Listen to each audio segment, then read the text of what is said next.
No, I have no idea what you did, right? I didn't know that I knew what I did at the moment. All right, you're live. Okay. Well, we're gonna sign in. Thank you. I haven't signed in. I'll do it later. So the I'll get 504 54 because I'll C forget credit later. like me, and then if everyone can sign in over on the blue, we'll give a copy to Reagan and the office. I don't know, but then he also. I reeled in a few more strays. Thank you. Okay, now we're recording. Hi, y'all. Whoever's listening. So are we live and recording?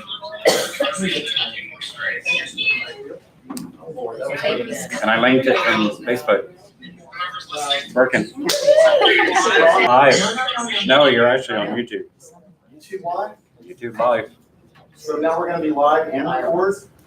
I am so confused. No, it's recording. So it's recording so they can watch it back later. Correct. We are so So do I technologically need to advanced. Of course, without them, it wouldn't be. Yeah, but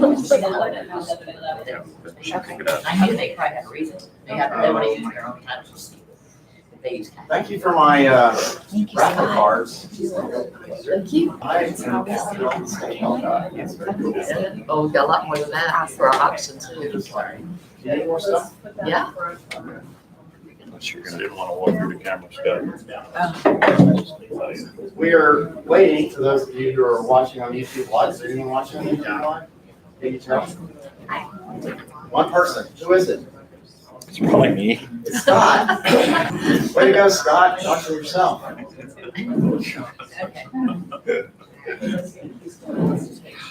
I wanted to apologize in advance that you're going to hear scrapage or scraping or some say progress because we're getting a new roof. So that's what the racket in the background is. I'm waiting for Linda and a few others to come in, and then we're going to get this show on the road. I want to say a few opening remarks. Really, I just like seeing myself on camera to know that I'm still. Can you see yourself? Does it have like No, I can, but there she is. Sandy Pierman's here. You're getting credit. Sit down. I can't find it. All I can get to. Yes, sir. You and I are getting our NCECE, EEG. No, I want any more EEGs. I've had enough of those for a lifetime. Anyway, though. Are you staying or going, Scott? Dang, he just sets up and leaves. For any of y'all that have not taken Come on, Independence I'll title do. stuff, Okay, go they follow have Tom's. the best pins. If you Yeah. get one, keep it. Just renewed. Awesome. Thank you. I love you. They're really, they make Okay. me write better. Talking about They getting the best make me pins want to from be a Indeed better person. Just saying. So, Dana's over here. So I want to thank our Independence title team for being here today. We really depend on them a lot, especially on social media stuff, y'all. They're really a go-to, really have been since we started the company.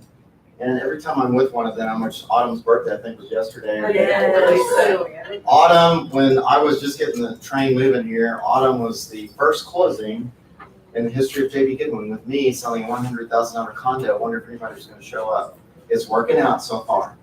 So I want to thank them for being here. I want to thank you guys for participating via video or whether you're live. And I want to ask you to say a few words and we'll turn it over and get this thing going. Thank you. I'm Dana Taylor. I'm Dana Taylor with Independence Title. I like to always throw that out there because you get a lot of names. I do sell title insurance. You also get a lot of people that come into your office that you don't know why they're there. I sell title insurance. One of the things that I kind of like about Independence Title are our escrow teams, as well as some of the things that we do for you to help you grow your business. So I just encourage you to reach out if you have any questions.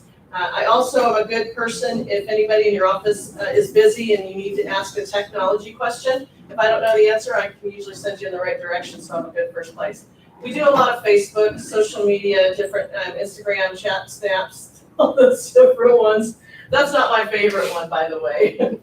But I am a good person to start to ask. So I want to now introduce Joanne Gonzalez. She's our corporate trainer with Independence Title. Yep. She'll be bringing to us the social media advertising. Sam. Thank you. So thank y'all for being here. Thank y'all for being Thank here, especially our new Brothels agents as we push training forward through this medium. I'm excited and thank you, Joanne, for all you do for us. Thank you, Reagan. Absolutely. Happy to be here. And I love teaching just new resources on how to make your business better and help grow. So today's class is by no means entry level. I will preface with that. I'm going to start today's class with basically the thought process that you've already created a social media account, and I'm going to mainly focus on Instagram and Facebook platforms today. So this class is going to be on the far spectrum. We actually have one other newer class that has come out since then that's going to be another layer on top of this. But we have our social media basics for real estate. Then we also have a specific Facebook for real estate,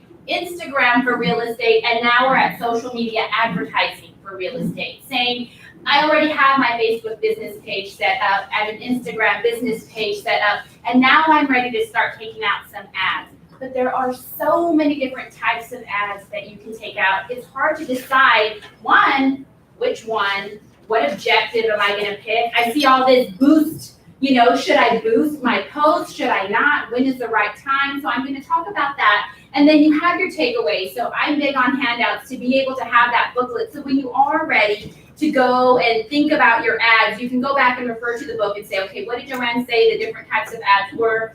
And what is the right type of target for me based on my particular listing or what you're trying to attract? So today's agenda is going to be to go over the importance of social media advertising, Facebook. So we're going to talk about boosting versus ads, the 3 pillars of an ad, creating an ad, ideas for real estate ads, reviewing your analytics, and then some common mistakes. So I love this graphic because when you truly do think about what is traditional marketing, it's what we were used to. However, it was really expensive. It still is expensive. It has a high barrier to entry and is often unattainable for small businesses. Most of the time, it's just going to be this one-way type where it's not going to allow you to hear what your consumers are saying. You put out an ad in a magazine, you're not able to know instantly what was their reaction. Did they like it? Did they not like it? Are you getting good exposure? Are you not? You're kind of just waiting. Unless it's a type of coupon, a lot of the auto dealers will put out a coupon to say, bring in this coupon and you'll get, an additional $1,000 off. You don't necessarily have that luxury to have them bring something to you. So unless you get a phone call and they tell you, I saw it in the ad, you don't really know. It's hard to measure. And then it's also hard to change. So once you're putting that ad in the newspaper, you usually just get that one chance to produce a quality piece. And if there was something you forgot, you're going to have to place a whole new ad. You can't go back and revise. That is the beauty with social media marketing. With social media, it's affordable. Advertising on social media is available even to the smallest businesses. It's malleable. You can update your creative and your copy as often as you'd like. So we'll talk about when's the right time. But if you made, a mistake, a typo, whatever it is, you can go back and you can fix it immediately. You're not having to wait. It's a conversation. I really feel that is the beauty with social media because you can quickly see what's resonating with your audience. Am I getting the traction that I wanted or am I not? And it's measurable. Social media tracks not only reach, but also sentiment, conversation. You're able to see, am I truly tapping into that emotion? I wanted this ad to be a little funny. I wanted this one to be heartfelt. I wanted them to see the excitement of these first-time home buyers. Are you getting that? Or are you feeling like, I'm not quite getting, the traction? So you can go in and change it. This is an interesting quote. This was from Retail Dive, and it says, Gen Y, or millennials, are 2 to 3 times more likely to be influenced by social media than by sales or discounts. The only generation to value social media over price when it comes to making purchasing decisions. So if they see that Nordstrom ad on the side of their Facebook page with some red boots, they're thinking, I think I do want some red boots, and they're going to go buy it.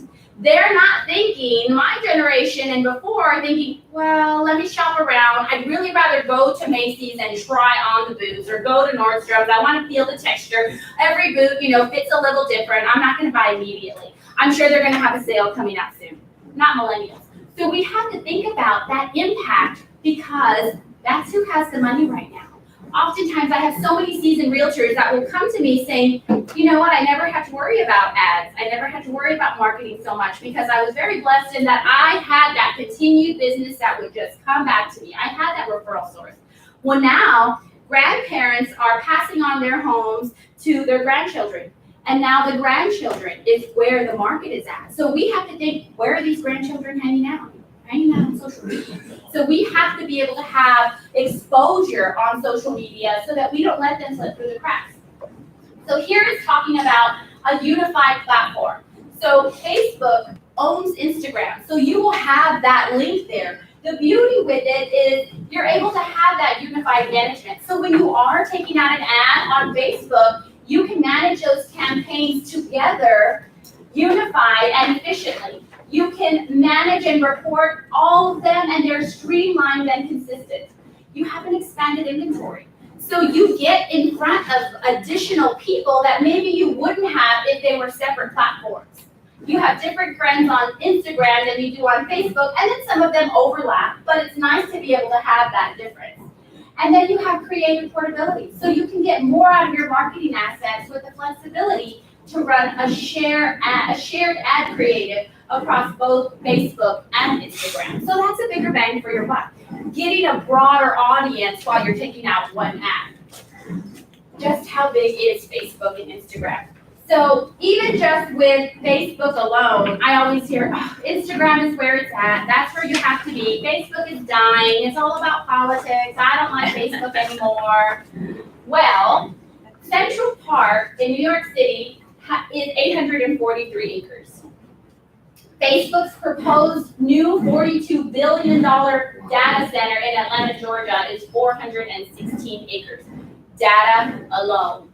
This is just to house all of the data, just to give you that idea of how big it really is. It's not going anywhere. It's molding and it is just changing to whatever the trend is, but it's only getting bigger. 1 out of every 5 minutes is spent on a mobile device in the US on Facebook and Instagram, and that has already changed. I think it's more like, 4 out of every 5 minutes is spent on a mobile device. Because even if you think about our own habits, we don't know how to be anymore. If you're in line at the grocery store, you just take out your phone. You're sitting down for a doctor's appointment, you take out your phone. Whether you're checking your emails or you're going on social media, we can't just be. We don't know how to be still. And neither is the next generation. So when we're thinking about that and we're able to use advertising strategically, then we can harp in on those moments. Because space in newsfeed is limited, showing more posts from friends and family and updates that spark conversation means we'll show less public content, including videos and other posts from publishers or businesses. This was on a Facebook blog. So this came out because business page posts without ads are reaching at best 1% of your fans. They want it to be social. They want social media to remain social. So if you're going on and posting just a business post on your business page, it's only getting to at best 1%, because they want the pictures of the babies. They want the pictures of the puppies. They want to know who was recently engaged, what's happening in your life. Those personal posts are going to be at the top over and above just regular business posts. They want to keep it social. So we have to think of ways to be strategic and still have a presence without being overly businessy, but still remind your sphere and all of your friends that you're in real estate. The big key thing, and it's in some of our other classes as well, you have to just post with a purpose. So if you have, a picture of this super cute puppy that you took a picture of, you're like, oh my gosh, this puppy is so cute. Use that puppy because they're gonna stop on it. But you have to remember, I need to put a new lens on and think every time I'm making a post, it's gonna be with a purpose, and that purpose is to remind my sphere of what I do. So now you're gonna post the picture of the puppy, but the caption, instead of look at this cute puppy, is gonna be, oh my gosh, I was out today with my buyers at their home inspection, and look at my new best friend that I made at that house. How cute is he? I was out showing 5 houses today with my buyers, and look what I saw in the backyard, this precious little face. You're not asking, hey, are you looking to buy or sell? However, you're reminding them, oh, she has buyers. Oh, she was out showing property. Oh, she was at a home inspection. You're planting that seed in a very subtle way, and that's all you have to do with every post. One, it doesn't sound, like, oh my gosh, I need it. I'm desperate. I need business. It shows, hey, I'm active. And whether it be, you know, a property preview, whatever you can find that's happening in your daily routine, find a way to tie that caption to real estate so that you are reminding everyone that you know in a very subtle way what you do, because they'll forget. Here's that other aspect. Oh, that dreaded boost. We see boost posts all the time. Realtors do not have, you know, a digital marketing team that you're able to come to, and you're not an expert at that, but this is just one additional hat that you need to wear now to be able to get that exposure on social media. So they very conveniently place boost posts under all of your posts, and then don't you want more exposure? Then when you're coming in and thinking about taking out an ad, you see, you know, 15 different types of objectives that you're able to select from. It looks overwhelming. You're thinking, no, I don't want to go through that. Let me just click this boost post. So when you're using boost posts, know that you're not leveraging the full power of what Facebook has to offer. You're posting something, it'll give you this very convenient boost post. Boost post is a one-directional thing. Think of boost post to say, this is nothing that I am looking to get any clients out of whenever you choose to boost post. Because it's essentially just getting yourself some exposure. It's saying, hey everyone, I'm shouting from the rooftops, I'm a realtor, or I'm having an open house, or I just want to let you know I have a listing. Boost post is more for people who have the propensity to click on things, like an ad, like a targeting ad that's going to go to people that are just going to say, yes, I like it. Has no idea if they're interested in buying, or if they're interested in selling, or who you are. So know that boost post is just for exposure. There is a good time for a boost post, and that's going to be for an open house. Open houses, you want to have people come through that door. You want them to be able to say, oh yes, I have a daughter or somebody that I work with, and oh, I wanted to go by. Maybe it's the nosy neighbors that are saying, oh, that's going to be the open house in my neighborhood. Yes, I absolutely want to go by and take a look at it. So open houses are good for a boost post. But if you're trying to target specific people to see if they're looking to buy or sell, boost is not going to be the way to go. Can we ask some questions? Absolutely. So I got two questions. One, which I'm just feeling behind because I don't think I realized that the value of Facebook and Instagram being linked in is there, so I need to take more advantage of that. So when I boost something on Facebook to get it on Instagram, I have to match those two up through my page, right? So when, in an ad in particular, you have to link the two. So you can link your Facebook page with your Instagram page, or vice versa, Instagram with your Facebook. And when you're taking out an ad, it will ask you, would you like this ad to also run on Instagram? So Okay. you can do both. And my second question is worded around what you were doing a great job giving an overview on boosting the post. So in your personal opinion, is it better to boost a page or is it better to boost a post? And what's the difference in your mind? So if you're going to boost a post, I would suggest exposure only, so like an open house type boost. And if you're going to boost a page, you can. So if I had to choose either or, I would say boost a page, because you want everyone to know who you are and what you do. So that's just, hey, I'm just blasting to the world, this is what I do. So boosting a page is fine. But boosting a post is going to be more, you're not looking for anything in return other than just getting that exposure. Great, thank you. Got it? Yes, ma'am. So here are the 3 pillars of success for real estate ads on Facebook and Instagram. And I'm going to show you what it looks like, but these are the 3 keys that you need to remember. So one, you're going to have your objective. Your objective on Facebook has 10 campaign objectives. Then you have your targeting, your ad set. That's going to be, who are you targeting and where are they? And then you have your ad, the type of ad and the imagery and the copy that's written into the ad. I'm a visual person, so I can see all of this information, but this is Sorry about the roof.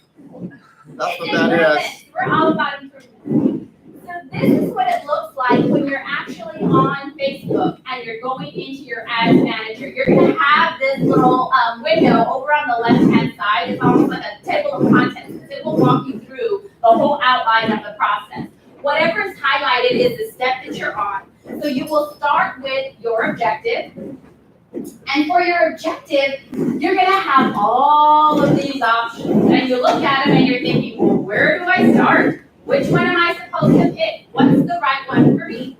Are you looking for awareness?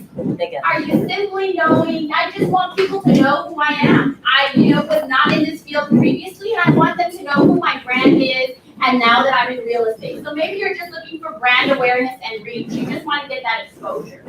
Are you looking at consideration? Are you looking to get more traffic? Do you have your own website that you want to drive traffic to? Is there a particular app that you want them to download? Are there videos that you want to have them look at your videos? Maybe you're a video blogger and you want to draw more views to your videos, a how-to. Lead generation. And I have this on here because it has the little eyes for information that when you're not sure and you don't remember what all of the different objectives are, you can hover over those eyes and it'll tell you. Drive more sales leads, such as email addresses or phone numbers. Send more people so that you can get more engagement. Conversion, catalog sales, store visits. So there's a lot of different ads. The big key one for real estate essentially is going to be leads. These lead ads are going to be where the moneymaker is in real estate. For the most part, the majority of your ads. There's traffic ads, engagement ads, retargeting ads, and lead ads. Traffic ads are going to go out to people who have the propensity to click on ads. And yes, Facebook knows who will typically click on a like, that they are acknowledging the fact that they have seen your ad. An engagement ad is going to target people who usually engage. So they're going to share whatever ad that you post. They're going to react. They're going to reply. They're going to comment. That's going to be an engagement ad. A retargeted ad is when you're thinking, I have a really good sphere of influence. I have lots of great family and friends that already know me, that already love me, that are already in my Facebook page, but I want to remind them of what I do. I need to drum up some business from some existing friends and family members. So they already know and love you. A retargeting ad is a good time to go in there and drum up business from existing people in your SOI. And then we have lead ads. Lead ads are the special type of Facebook ad that allows you to capture either buyer or seller leads right within Facebook. There's no need to send traffic off of Facebook. So we're going to look at lead ads. Facebook lead ads, and some of the main benefits are there's no need for a landing page. So you can have your website, you can absolutely drive them to your website, but the beauty is you're not having to send them away at all. You're already capturing the lead right within Facebook. It's easier for the customer to submit their information because Facebook will pre-fill in the form. So when you sign up for Facebook and you're putting in your personal information, you're giving them your email address.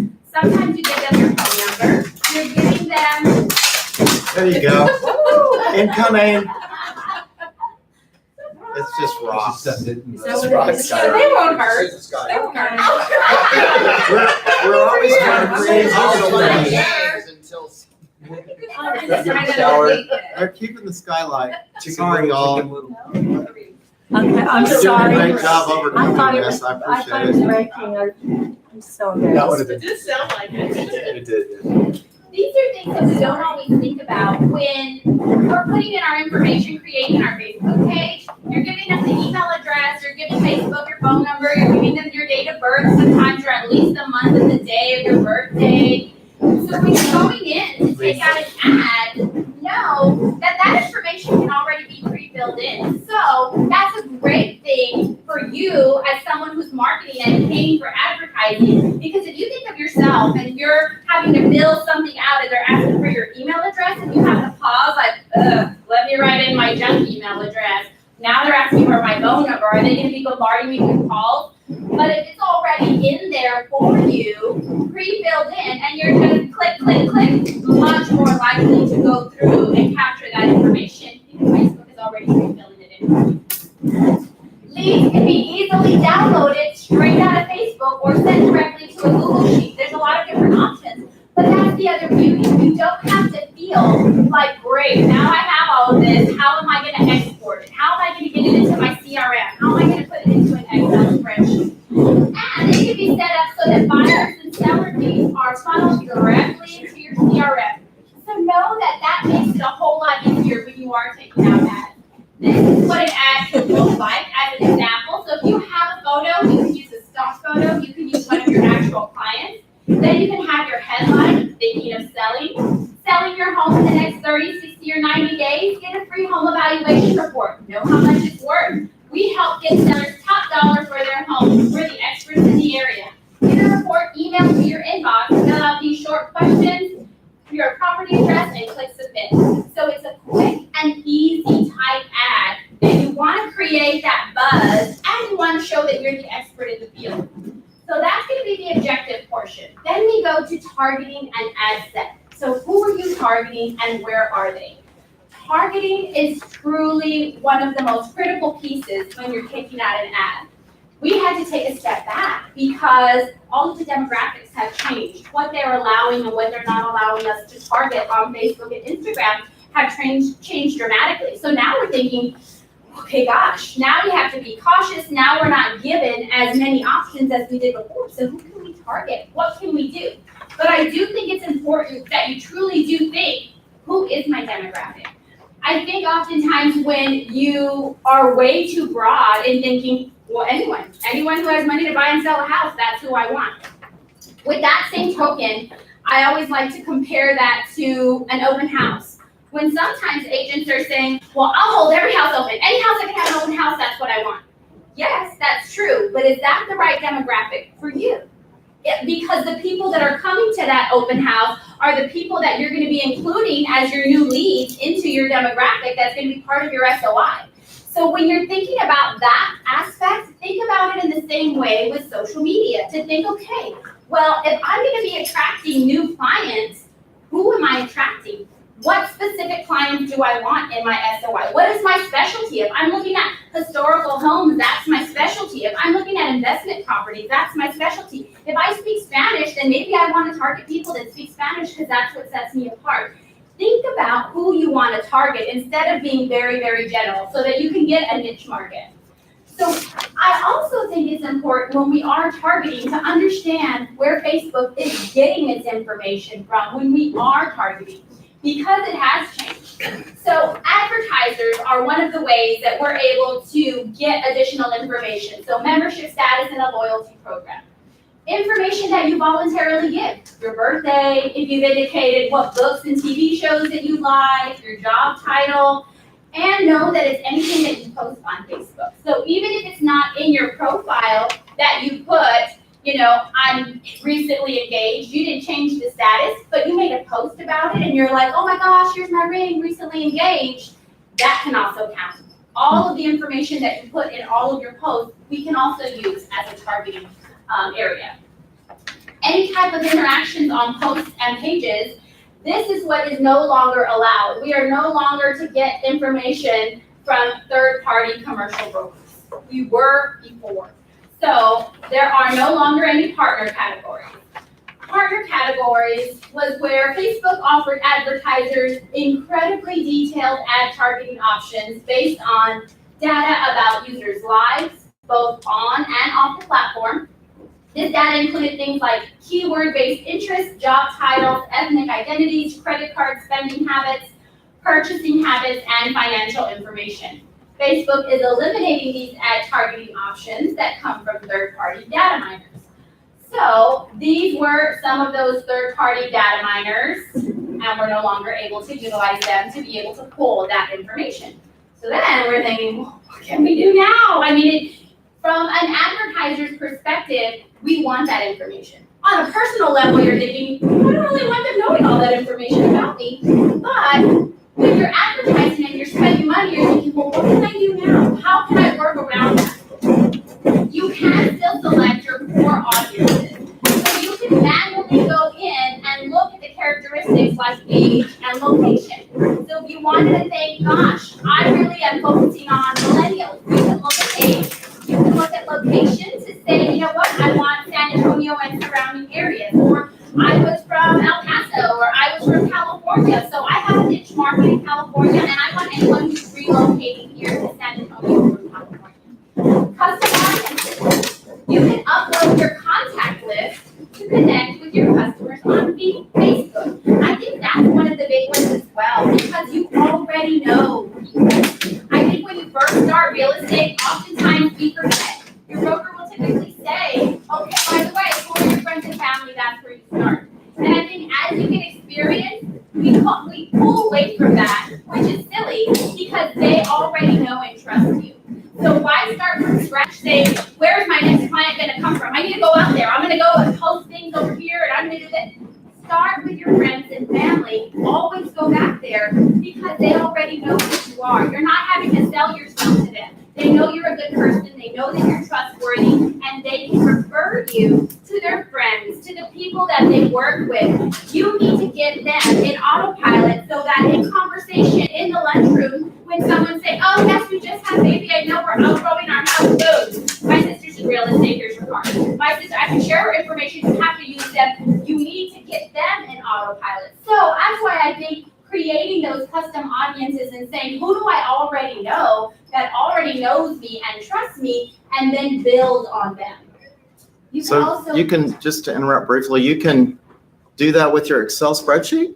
you can, yeah, you sure can, and I have a step-by-step that I can email after class so that you can upload your whole contact list, and one, it'll find them on Facebook for you. Then, on top of that, you can do a lookalike audience from your existing contacts. Yeah. So you can use the customer information that you have for people that you know to find similar people like them on Facebook. Because one of the first things I do in Career Upstart with new agents that are getting started is talk about building your database. And they all ask, how do I build my Facebook database? I never knew you could do that. Perfect. I will send it to you. I need that. Thank you. Absolutely, absolutely. So that's a great way to start with your leads. It's already there for you. And Cute. now we're all wondering, well, what does Facebook know about me? How much information do they truly know? And I think it's important for us to stay on top of what does Facebook know about you. So this is where you can go to find your own profile data. So if you go to the little drop down arrow on your home screen, then you're going to come to the settings icon. There's an ad section under the general tab. And if you click on the ad section, you can even download a copy of your Facebook data if you wanted to. But it will tell you everything that it knows. You can come in and look at what your ad preferences are. So essentially, any advertiser that you have ever engaged with, Really? clicked on, whatever it is, because then sometimes you're wondering, why am I seeing that ad? Why does this company keep coming up on my feed? You start seeing that repetition. If you've ever clicked or you're not sure or you don't want to see those types of ads anymore, you can come in and edit that as well in your ad setting. So know that you're able to come in, look at everything. You can hide ad topics, anything for alcohol, you can hide them permanently. You can even come in and look at, these are all of them that you've ever engaged in. But if you hover over any of them, it'll show you in just a second. It'll show you a little X. See that little X? You can click on it and then you can remove it. So if it was an ad where, yes, I was curious about those red boots and I clicked on it one time, but I want to keep seeing those ads, then you can come back to your ad settings and delete and edit them. It works. I want to interject. I'm trying to keep this off the roof and on, keep us focused. So I bought off Facebook, Custom Shades and Shutters had an ad on there. And I was totally impressed and surprised. They came out to my house. It was great, very competitively priced, did a great job.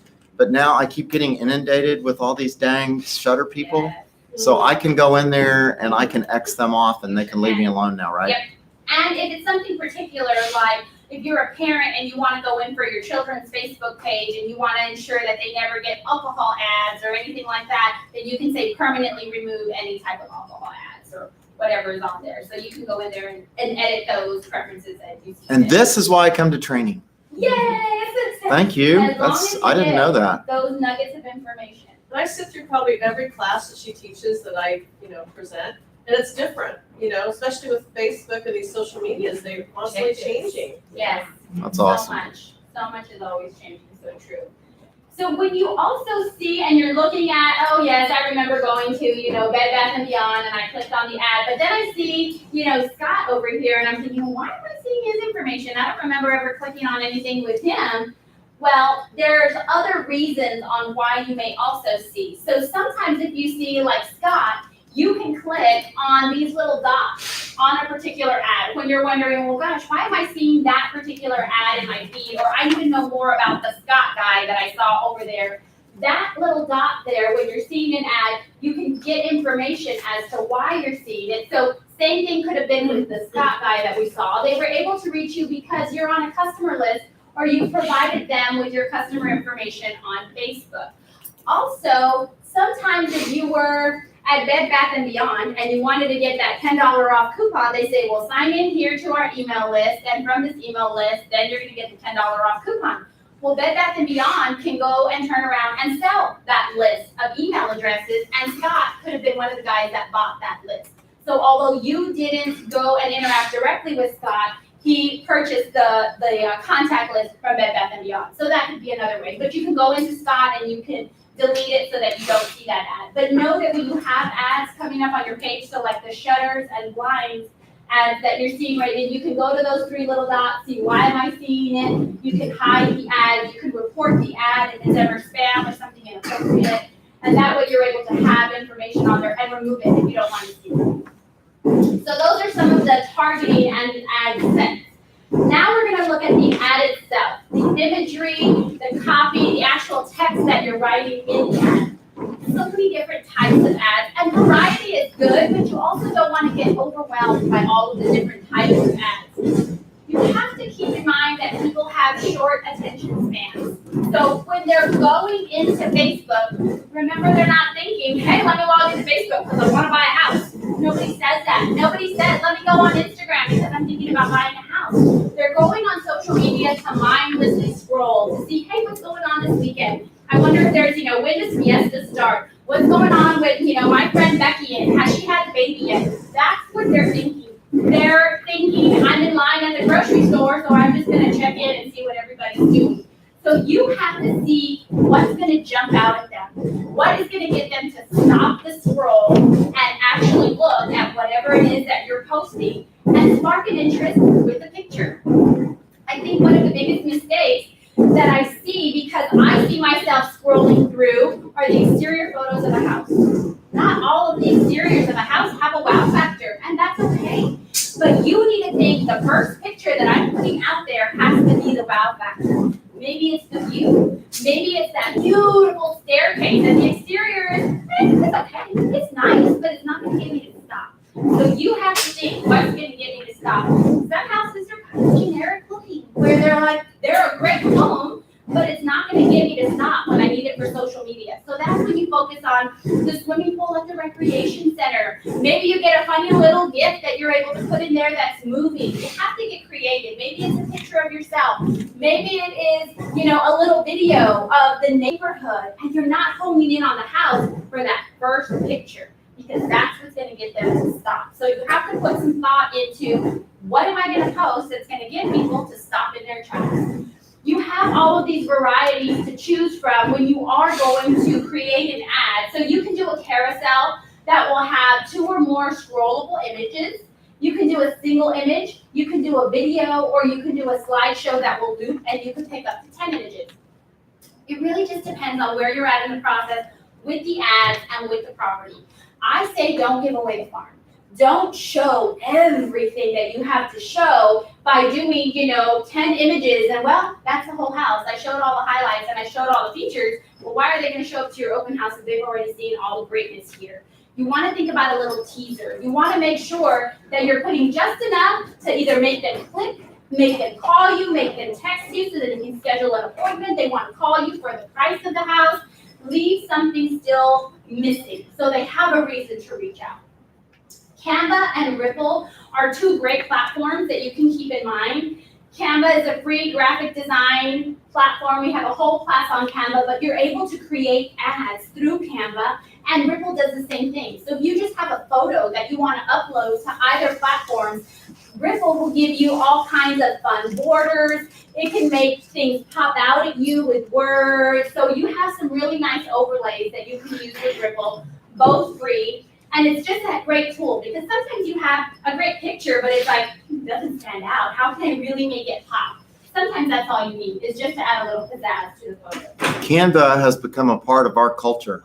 Yes. I think you planted the seed, and Erin has taken that to a whole nother level. So thank you for your class on that. That was really good. Yes, and I think the hardest thing with any type of social media post are all of the dimensions. And Yeah. Canva makes that portion so easy because you can say, and I'm taking out an ad of Facebook, well, they know all of the different dimensions that you can choose from. A cover photo, what are those dimensions? So I'm so glad you guys are utilizing that. Yeah, it's great. So these are some things to remember when you are writing an ad copy.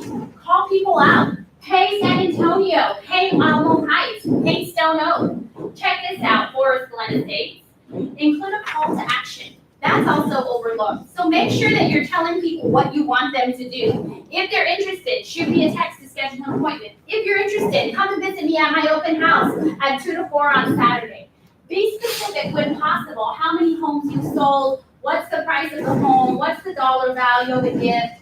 Include an element of urgency. This home will not last long. Price to sell, interest rates will go up. You guys do usually do great about using that urgency, but I also think we need to remember, I think because we're on autopilot sometimes through the description in MLS of what we can include in that description, and we go with the copy and paste, and we put that into our ads, that we need to be just more cognizant of what is my call to action, and if I were reading this and have others prove it, what would you do? Am I giving you a call to action? Am I giving you that good feeling of, somebody's gonna do something after they read? So give us some examples of call to action, because I talk about that a lot. Good.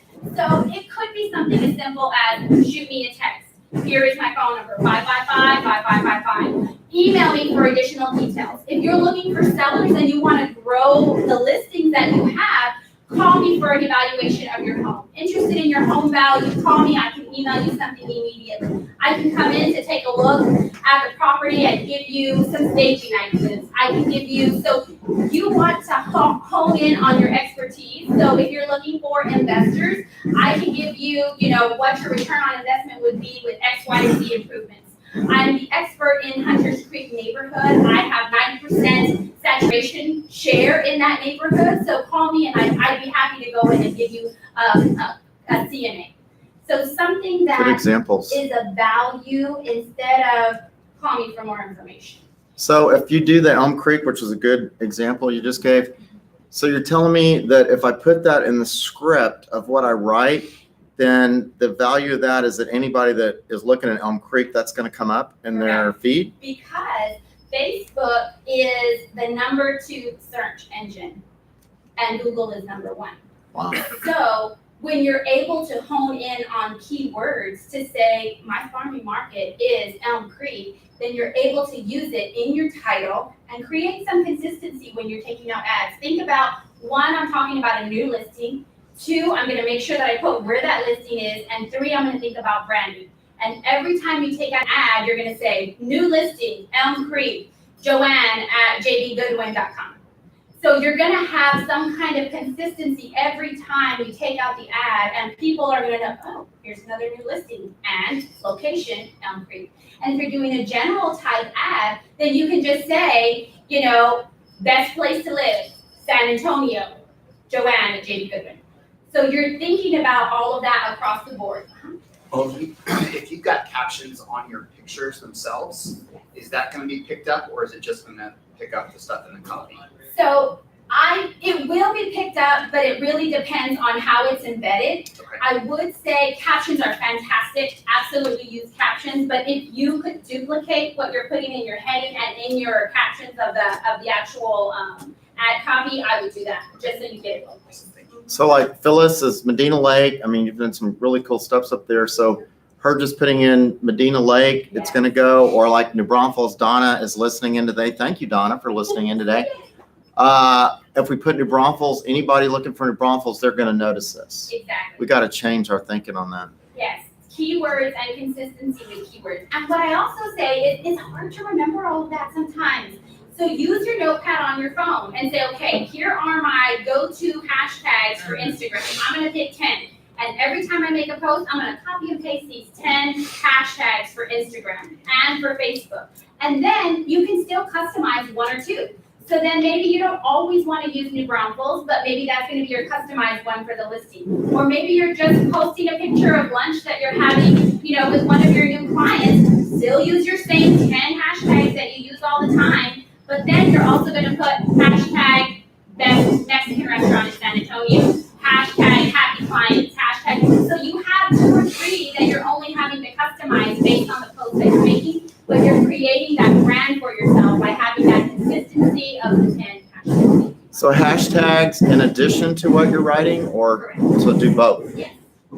I don't do that. And that's why Well, it's better to copy and paste, because it's one less step. You know, when you're thinking, well, how much time am I devoting? You know, is it something that I'm doing on the go? You can still do a post really quickly, copy and paste those hashtags and know that there's no creative effort. Wow. So this is how we make it happen. This is the ads manager. I will put the caveat, they are still making revisions every day through the ads manager. They're adding features and they do it in waves. So some of your ads manager may still look like this, some of it may look differently. The features and the buttons are almost still the same, so you can still follow the same steps, but don't be thrown off if it looks a little bit different. So when you come into your ads manager, you're gonna go to your little drop down there, and then it'll give you the option to create an ad. Now, when you come in to create an ad campaign, here is that little outline that we talked about that it'll walk you through. So you're gonna start with your objective. And it's gonna ask you to first choose your objective. What is it that you're gonna wanna do? So we're gonna say, we want lead generation. We want some more leads. So you'll come into lead generation ad, and it's gonna ask you to name your campaign. And a good idea for the names of your campaign, and this is for your eyes only, but you wanna know, okay, this particular campaign, I really wanna harp in on selling. So my campaign is gonna be to try to get some more listings, so it's gonna be, you wanna know your home value. So I'm gonna title this one, home value. So now that you have the name of your campaign, now it's gonna ask your ad set name. So that's just for you as well to say, who are you trying to attract? Well, I wanna know if you're interested in knowing your home value, so I'm gonna be attracting sellers, so my ad set name is gonna be sellers. The other reason this is good to name that in that criteria is because you can review these ads. Maybe if you're gonna wanna come in and just change the picture or change the date, you know that this is the go-to ad if you're looking to attract more sellers and get your your name ad set, name your ad set, and then select your Facebook page. So if you only have one Facebook business page, it will default to that page. But if you have multiple business pages, then you're able to pull the drop down and select what business page you want it to be. I had no idea I could do that because we have multiple pages. Wow. Then you can select your location, so you can add multiple zip codes, cities, addresses. You can drop a pin, you can choose a radius if you want to say, within 10 miles, within 25 miles. You can pick and choose particular subdivisions, neighborhoods, whatever you want to do. And then over on the right-hand side here that I'll show you in a little bit, you're going to have a little gauge. So that can be something that you keep an eye on to say, is that way too broad or now I've gone way too narrow? So as you're selecting your location, you can keep a little eye on that gauge to see where you're at with your population. Then you're able to specify, do you want everyone in this location, people who live in this location, people recently in this location, or people traveling in this location? So I always like to think about Fiesta that's coming up. People travel to San Antonio for our Fiesta events. So if you're taking out a specific ad and you want to focus in on people traveling to San Antonio for Fiesta, that maybe they love Fiesta so much that they are possibly going to relocate here, then you can create an ad just for them. Can you alter a current ad? You sure can. Because I've got one running right now for our Fiesta medals, which you're wearing. Thank you very much. But I know I can do any of this. So I can go in there and I can specify and I can add hashtags and words and create more Yes. awareness. Absolutely. I'll be And then doing that. you can target the people who are recently traveling. Once Fiesta has started, you can use that same ad and then target people who have traveled here. Is that good? You can select your age range, gender, and language as applicable. I do caution you in this section, keep your equal housing hat on, but I also see reasoning for your niche market. So if I speak Spanish and I know that that is a separation for me and something that differentiates me from other realtors, and say, well, I want to let people know who speak Spanish that they can buy a house from me because now they can speak, Spanish comfortably. I've had other agents who speak Japanese and Korean and, whatever languages that can give you a leg up. So I do think it's okay to utilize that if that's the purpose. But other than that, I I say leave that alone for the most part and stay as general as possible in that top box. Every time I try to do a different age group, I get denied. Yes, so that's the other trick with the ads now. Previously, I called them bots. Bots were approving the ads. Essentially, it was an electronic type approval. It would go through a criteria check. If it passed, it would go through. Since all of this demographic lawsuit and changes, they are much more cautious. So now bots are no longer approving the ads. People are approving the ads. So anytime you change anything with an age, so I would recommend, one, that you give a little pushback. So you are able to reply back and if you were denied the ad and say, I'm a realtor in San Antonio. The reason that I selected age 25 was because it's a $3 million property. And I just felt in my demographic that I am looking at 25 and above would be a better fit. I have seen that come through. At the same token, I will also say the person who is denying your ad can feel, well, that is offensive to me. However, the other person, if you submit that ad tomorrow, could be someone getting ready to head out to lunch. And they're thinking, oh my gosh, yes, approved, I'm going to lunch, bye. And they don't. So there is no rhyme or reason. They do have a criteria that they're supposed to abide by. But whenever people are involved, emotions and human, it's going to be subjective to the person. So I'd also say, don't change anything and submit it again and see if someone else can review it and it may be approved. So don't get discouraged if the exact same ad that you have uploaded is approved one time and not approved another time. And then know that you can push back and say, well, why is it denied? If it was for age, here is my reasoning for age, because they don't know what scope you're providing that ad for. So sometimes when you're letting them know on real estate, this is why, giving them some background information can really help. I've had that happen a lot, and they have been responsive. Good. You can fine tune your audience by adjusting the detailed targeting. So you can come in and this is how you can target now. So maybe we can't say, I want anybody who's been to Realtor.com website, but Realtor.com does have a Facebook page. So we can target people that were interested in Realtor.com on Facebook or Zillow on Facebook, or who recently received a new job or promotion, newly engaged, recently had a baby, had any type of interest in a business industry of real estate. So you can still target within the Facebook umbrella and bubble, and you don't have to leave your platform. So that's when they're saying, oh, okay, so before we can go straight to Realtor.com and their website to say who's visiting that website, that's who I want to target. But now any kind of real estate interest that they have within Facebook, we can still target them. You can add any type of demographics, interests, behaviors. If you wanted to put, if they like hiking as one of their interests. And the reason you're looking at that is because this new listing that you're going to be promoting and advertising has this really great hiking trail in the back of it. So you want to be able to highlight those types of keywords to say, oh, they just went hiking again. I want to target those kind of people. You can also exclude people or narrow your audience. So if you do that, don't forget that you can also exclude realtors. You don't want to spend your money advertising to realtors. So you can exclude them so that that's going to go to an actual prospect and take that exposure away from realtors. So know that it's down there on the very bottom. Sometimes it's hard to see, but you can narrow that audience and exclude people. So exclude other realtors, or if there's just something that you think, okay, this particular property is really sloped, so I'm going to come in and think, who is going to be my target demographic? Who is it not going to be a great fit for that I can come in and say, okay, I'm going to exclude? Then you're able to select the placement of your ads. This top part, when you're first getting started, I say leave it on automatic placements. You don't have to come in and customize it very much. Just let your ads automatically be shown to your audiences in places that they're likely to perform best. So it has its own algorithm. It will figure it out for you. I say leave it for automatic originally. You can come back later and edit the placement so that you can say, I have specific goals. This is not my first go around with ads. I want to target specifics. It does allow you to edit your placements. Then you're going to select your budget. A little bit will do it. So don't feel overwhelmed that you have to spend $100 and you have to spend $700, whatever it is. You can do a daily budget. If you're doing $20, make sure that you do change the schedule because it will default to run my ad set continuously starting today and it will not stop.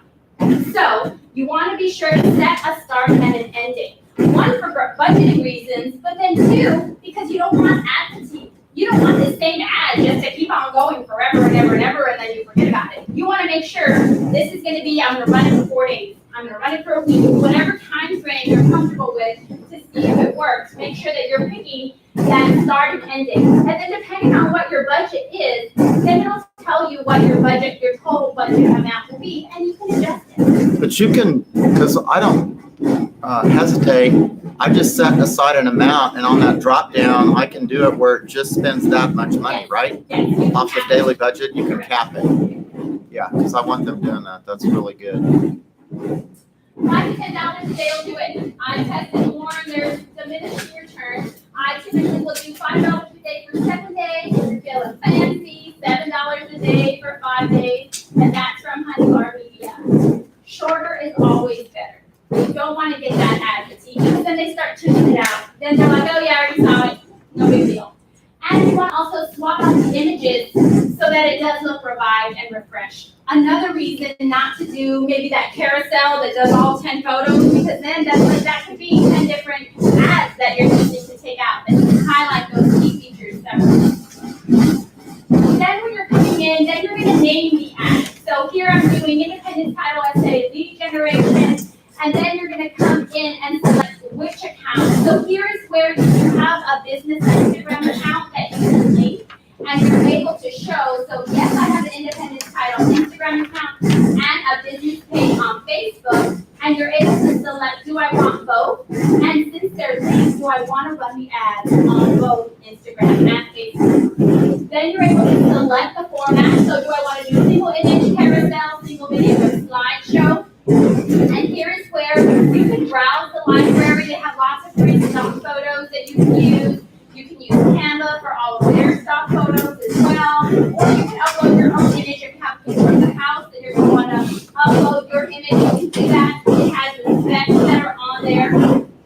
And the stock photos are there. And here is Canva. So if you're using Canva, know that you do have to have, it can be 20% or larger, taking up all of the space of your ad. It will warn you if it's too much text. So if you have text that is this big, that's bigger than 20% of what that whole canvas is. So know that the text on there has to be consolidated a little bit more.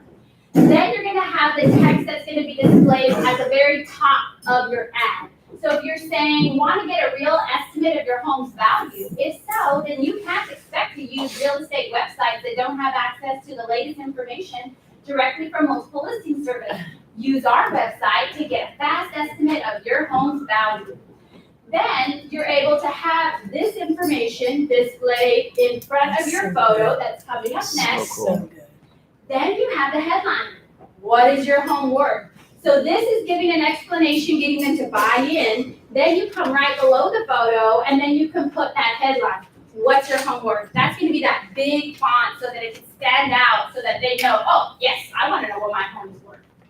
Then you can have a news feed link description. So it's just going to be that short little description that people can click on. So this is where I'm going to click if I want to get an instant online estimate of my home's value using the data straight from MLS. So this could be two things. You can choose what this link is going to be. This link can be send me your information because you want to be able to run customized information, or it could be a link to a calculator for a CMA. Either way, in order to get to that calculator, they're going to have to give you their information so that you can follow up, and then you're going to be able to customize it. The calculators aren't going to give them all the specifics to say, oh, but I have granite countertops, and I did this improvement, and I have bigger, more acreage than some of the others in the neighborhood. So you're able to come in and customize. So you can pick and choose what this link is. Are you going to truly give them access to MLS so that they can run numbers through an outside source? Are you going to give them a link to a calculator so they can run their own little CMA? Or is it just going to be giving you information and I'll give you a customized report? So how do I link that to that thing you did or talked about a minute ago in reference to the lead generation thing? Is this where I connect those two dots together? It was like maybe about 10 slides back, referencing how it's already filled out by Facebook. It's a lead generator. Oh, yes, that's coming up next. Okay, So yes, great. this is just the link of what is it that they're gonna get. So is it gonna be to like our independence title calculator type deal where you're gonna link that, they can put in some numbers. Then you're gonna have the call to action. So this is gonna be, how are you gonna learn more? What information are you gonna get from them? And then here is that learn more button. So here is a drop down that you can pick different options. Call me, email me, click Okay. here to learn more. Then you're gonna be able to have this lead form. So this is where I'm telling, this is the lead form that you're asking about. Right. So that you can come in to say, here are some of the questions that you're gonna answer that will be pre-filled in. Email address, phone number, date of birth. They will have to fill in their address, or any information that they didn't already have pre-populated into Facebook. But this is also where less is more. So in this section, if you're able to ask 3 things, you already have their name, you already have their email address, so now you just want home address and phone number. And they're able to just type those 2 things in so that they can get an estimate. Boom, now they have their information there. This will already be pre-filled in, email is already pre-filled in. So here it's just asking 1 question, another question, click next. A lot easier. Then you're gonna be able to have, so you have your headline, you're able to have a layout, and then this is a little welcome screen that you can include. It's optional, you don't have to, but it does look professional and nice. So you can have, please fill out the blanks below to receive a home evaluation within 24 hours. So the little welcome screen will take them there, then they can click submit. You can use a custom headline if you wanted to include any kind of custom questions. You can include custom questions. So you have your email, you have your full name. If you wanted to say, have you ever sold your home before? Are you currently working with a realtor? Whatever it is, you can include those questions in there. A custom disclaimer. This one I would shoot back to you, Reagan, to say if there's a disclaimer that you have on the website that you want them to utilize. This is kind of that legal mumbo jumbo. Anytime you're taking out an ad, you can have a disclaimer in there to agree to use for privacy. Hear that, Aaron? We got to get that on there. Yay. Yay! I'll do it. And then customize your thank you screen. So once they have submitted their information and click submit, then you can say thank you, you're all set, your information has been sent to the best realtor in San Antonio, and they will be getting back to you within, 24 hours. You can review your campaign and then press confirm. So once you have created your entire ad and gone through the whole process, then you're gonna have everything all laid out. You can see that all the check marks have been completed. You have it all done. You can go in, tell me what it looks like, and it'll show you a step-by-step as you're adding the headline. What will the headline look like? At the welcome screen, etc. So you have a whole ad, then you click confirm. So then once you have your ad, you're thinking, okay, now give me some ideas. How am I gonna use it? What kind of ads? So targeting people and real estate sites on Facebook. So make sure that you're remembering the Realtor.com, the Trulia, the Zillow. As much as we despise Zillow, people are using it. The public is using it. So we don't care if it's not giving accurate information. We care that they have an interest in knowing what their home is worth and getting real estate information. So those are targeting audiences that we want to look at. Offer free home evaluation, hyper local values. You don't even have to come up with this information on your own. Save or sends out infographics.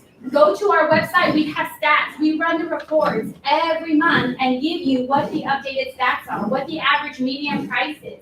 You can run a CMA and say, my farming market is Elm Creek, so I am in the know. So you can do a free home evaluation to say, did you know the average days on market in Elm Creek is 23 days? Call me for additional info. Whatever it is, highlight, call out, and use your market area. Testimonial ads. You are going to be researched before a client agrees to work with you. So if you don't already have a Google alert set up on yourself, set one up. It's free. You go to Google, say, how do I set up a Google alert? And it'll give you 3 steps. You do need a Gmail account if you don't already have a Gmail account. And what it does, one, is anytime something is posted online with your name, and if you have a very common name, like a John Smith or whatever it is, you can set how often you receive the emails. I usually get at 6 in the morning, 1 email a day. So you can pick and choose. But, maybe my name is like a rock star and I'm like, woohoo, great. Or maybe it's like a convict. I want to know who else has my name, because when my consumers and my buyers and sellers are Googling me, I want to know what they see. So it's important, one, that you Google yourself. Two, your farming areas. How else are you going to be in the know of what is the latest and greatest so that you can utilize it for your ads to say, oh, here is the new festival that's happening. And did they know that King William has its own, parade? So if you wanted to use an ad revolving around that, this is going to keep you top mind. So if Elm Creek is your farming market, make sure you set up a Google alert for Elm Creek, so that when you're going out for a listing in Elm Creek, you're not having to go through the internet. What's new? What's the latest and greatest that's been happening in Elm Creek? I have one set up for just Alamo Heights, very generic, because I want to be in the know with Alamo Heights. So I get emails of even how the Alamo Heights basketball team is doing for their high school, because when I go in for a listing, then I want to be able to have that conversation with the mom who has a son who goes to Alamo Heights, say, oh my gosh, that basketball team is doing amazing. So do that for yourself so that you're not rummaging through all these old articles that are 3 years old. It's going to keep you top mind so that you were in the know with whatever information is going on. So Google alerts for sure. And then testimonial ads, because I often get that pushback to say, I know, Joanne, but it's so hard to get them locked in. There's not a good time to be able to ask my client, can I record you really quickly? The best time to do it is at the closing table, but don't surprise them. You already know you're going to have an exciting day. You're already calling in to say, we're going to be closing at Independence Title in Stone Oak. And you can give them a heads up. Are you okay if I, get a little testimonial ad from you? I'm going to ask you these 3 questions. Email them the questions or text them the 3 questions. What was your experience like? What did you like most about working with me? Would you refer me to a friend, and why?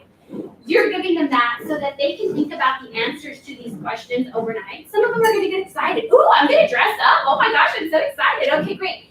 You're not catching them off guard. And you're going to have a perfect opportunity when you're at closing at the table, because you always have that moment when Autumn's going to go back and make copies of all of the documents, and you're sitting at the table with your client right there. You're able to use those 30 seconds, that 1 minute, 2 minutes, whatever you need. Pull out your phone, ask them a question. They already are prepared with their answers, and then you can have that as your testimonial ad. You can use it on your Facebook page, your business page, your Instagram page, your website, and then you can use it for ads.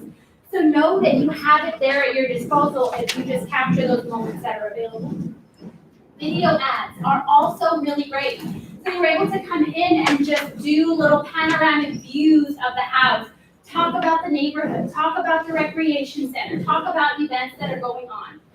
Integrate social media ads with traditional advertising. So if you were taking out an ad in the Alamo Heights Band Booster Club and you're coming out on their ad or through your church ad or whatever it is that's going on, run your social media ads at the same exact time in the same areas so that you have multiple channels that you're hitting. So they're seeing your postcards in their mailbox.